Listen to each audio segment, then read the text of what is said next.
Our next winner comes from the United States. Americans buy 17 million bicycles each year. More than 14 million bikes are thrown away or left to gather dust in garages around the country. A former teacher from New Jersey has found a way to give these old machines a new purpose and help change the lives of people in the developing world.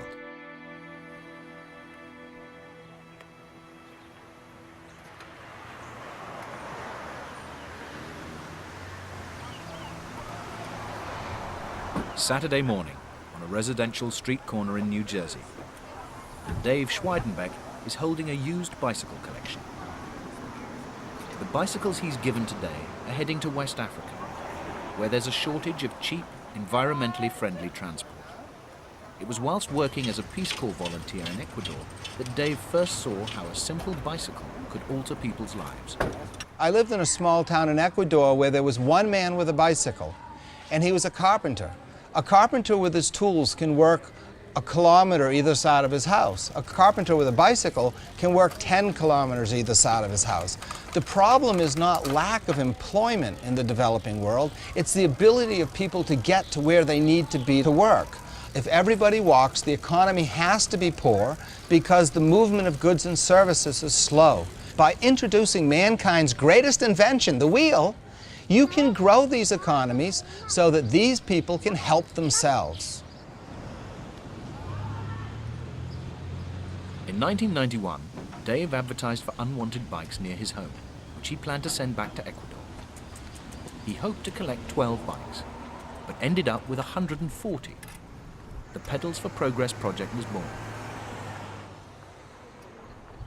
Dave now coordinates weekend collections in 5 different states during the spring and summer. The very northeast, right up against the Sahara. That's a beautiful bike, this Rambler.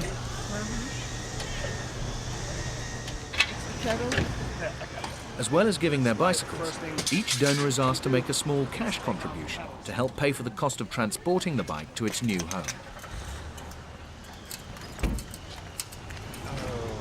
In return, they are given a receipt for its market value, which can then be set against tax under US law.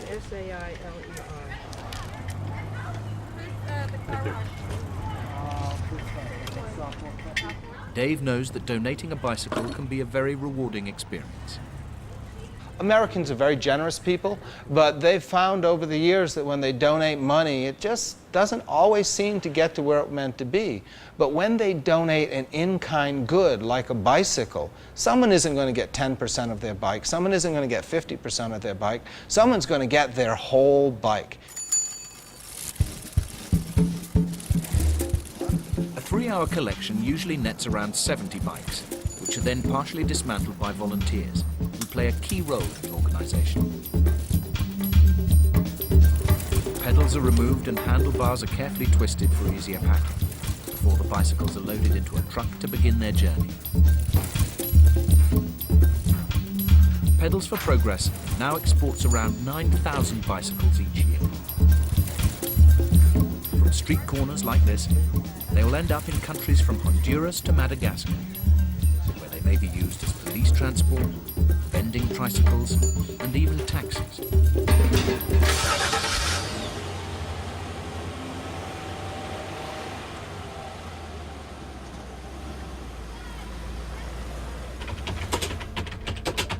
In 1994, Dave gave up his job to run Pedals for Progress full-time, which he now does single-handedly from his house in New Jersey.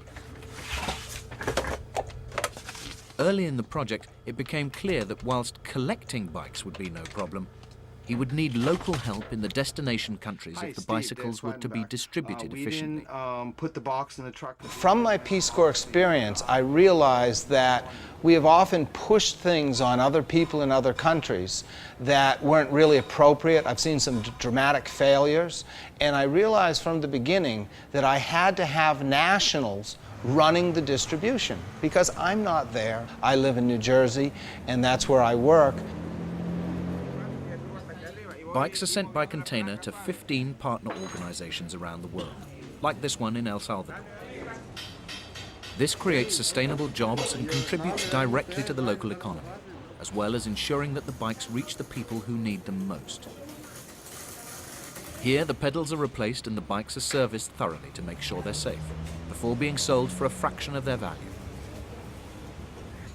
The proceeds help to pay for transportation and maintenance costs, and are vital to the ongoing success of the operation. If you introduce a marketable commodity to an economy, it has to be sold. You can't go in and give things away because people don't take care of things they're given. And by involving the recipient financially, even though we ask them for pennies on a dollar, by them giving a little in payment, they value the bike more and they take better care of it. To date, Pedals for Progress has shipped tens of thousands of American bicycles to the Third World. It is now the world's largest recycler of bicycles, and Dave plans to expand the operations further. He's helping some of the world's poorest people in real economic terms, and showing how this humble machine really can change people's lives. We're a little drop in a huge bucket. We're a demonstration project. We're showing people how there can be an alternative way. On the other hand, in the small towns where we're active, we have totally changed the society, we have grown the economy, and the people in those towns where we're working have a better life. My immediate dream is to build Pedals for Progress to a point of strength that it could exist without me, and to get foreign governments to realize the utility of the bicycle, that in a poor third world culture concerned about the environment, the bicycle is the perfect means for economic growth.